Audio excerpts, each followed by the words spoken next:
Saça boy sağdan eser mezber, rüzgar gibi bir geçer gider. Bir adım at yetişemezler, bu çizgi onun kader. Saça boy sağdan eser mezber, rüzgar gibi bir geçer gider. Bir adım at yetişemezler, bu çizgi onun kader. Saça boy tempo yükselir, savunmalar çaresizdir. Topu kapar ileri sürer, stadyum onu izler. Bindirme yapar tam gaz, durmak bilmez durmaz.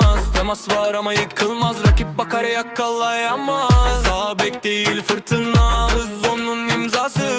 Bir asist bir alkış, tribün coşar anında. Gece ışık zemin ıslak, top ayında